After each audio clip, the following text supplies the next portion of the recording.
یونس علیہ السلام مچھلی کے پیٹ سے باہر نکالے گئے اور اللہ تعالیٰ نے ان کی حفاظت فرمائی. ایک پوری فہرست ہے، میں نے آپ کو 3-4 سنا دیے. اور پھر اس سب پر چھا گیا میرے نبی کے نواسے اور پورے خاندان کی شہادت.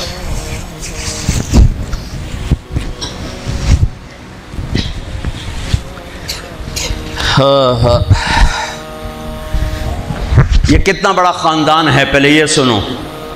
میرے نبی نے فرمایا اللہ نے ساری کائنات کو دیکھا، پھر ان سب میں سے عربوں کو چھانٹ کے الگ کیا، پھر سارے عربوں کو دیکھا، اس میں سے مضر کو چھانٹ کے الگ کیا، پھر سارے مضر کو دیکھا، اس میں سے قریش کو چھانٹ کے الگ کیا، پھر سارے قریش کو دیکھا، اس میں سے ہاشم کو چھانٹ کے الگ کیا، پھر ساری ہاشم کی نسل کو دیکھا، اس میں سے میرے اللہ نے میرا انتخاب کیا. انا خیرکم ابن و نفسا، میرے جیسا عالی نسب کوئی نہیں، میرے جیسا عالی خاندان کوئی نہیں.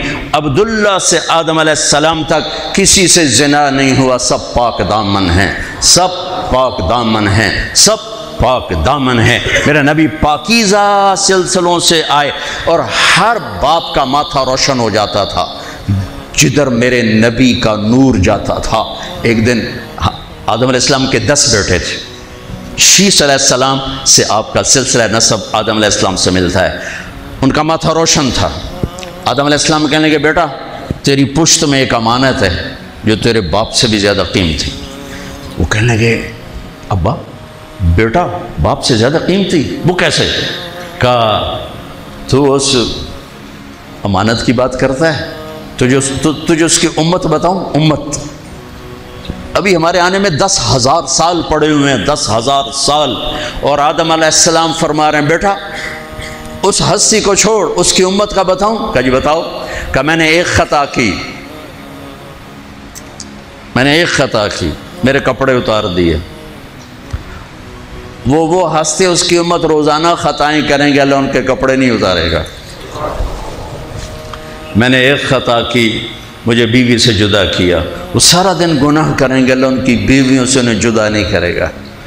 میں نے ایک خطا کی، اللہ نے میری مشہوری کر دی، سوری دنیا کو بتایا، اور وہ سارا دن منہ کالے کریں گے اور اللہ ان کے گناہوں پہ پردے ڈالتا جائے گا، پردے ڈالتا جائے گا، پردے ڈالتا جائے گا. میں نے ایک خطا کی، مجھے جنت سے نکالا، وہ ہزاروں خطائیں کر کے اس کی رحمت سے بخشش پا کے جنت میں جائیں گے.